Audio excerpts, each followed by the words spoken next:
Mixture of milk and water having 50% water. हमारे पास एक jar है मिल्क और वाटर का जिसमें 50% वाटर है।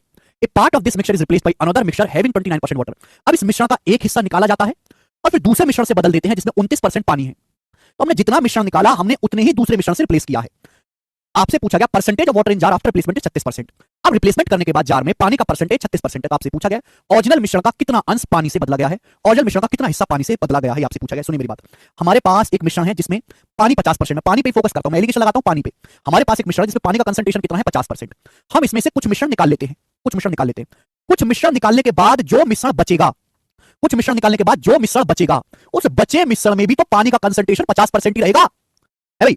हमारे पास एक मिश्रण है जिसमें 50% पानी है। हम इस मिश्रण का कुछ हिस्सा निकालते हैं, निकालने के बाद जो मिश्रण बचेगा उसमें भी तो पानी का कंसंट्रेशन 50% ही रहेगा। और निकालने के बाद हम दूसरे मिक्सचर से रिप्लेस कर देते हैं, दूसरे मिक्सचर से रिप्लेस कर देते हैं। और दूसरे मिक्सचर से जब आप रिप्लेस करते हो तो सेकंड मिक्सचर आप मिला देते हो, उसमें कितना पानी है 29% पानी है। कितना पानी है 29% पानी है। तो टोटल मात्रा तो सेम रहेगी ना भाई। आपने जितना मिश्रण निकाला उतना ही आपने जो है दूसरा मिश्रण मिला दिया, टोटल क्वांटिटी तो सेम रहेगी। पहले जितना टोटल था अभी टोटल उतना ही रहेगा। अब फाइनल मिश्रण में कितना पानी हो गया, फाइनल मिश्रण में 36% पानी का कंसंट्रेशन हो गया। तो आप बताओ मेरे दोस्तों रेशियो क्या आएगा एलिगेशन से? 36 में से 29 घटाएंगे 7 और 50 में से 36 घटाएंगे 14। 7:14 का मतलब हो गया मेरे प्यारे 1:2, 1:2। अब सवाल असली यहां से शुरू होता है, पूछा है मूल मिश्रण का कितना अंश बदला गया। भाई हमारे पास एक मिश्रण था, हमने उसमें से कुछ मिश्रण निकाला, निकालने के बाद दूसरा मिश्रण हमने मिलाया। जितना दूसरा मिश्रण हमने मिलाया है, जितना हमने दूसरा मिश्रण मिलाया है उतना ही निकाला होगा हमने। अगर हमने 2 यूनिट मिश्रण निकाला है मेरे प्यारे भाई तो 2 यूनिट मिश्रण निकाला होगा। आप बोलो 2 यूनिट मिश्रण निकाल के हमने बदला होगा, आप बोलोगे हां जी सर। आउट ऑफ टोटल मिश्रण, टोटल मिश्रण क्या होगा मेरे प्यारे? टोटल मिश्रण, यही ध्यान नहीं देते बच्चे।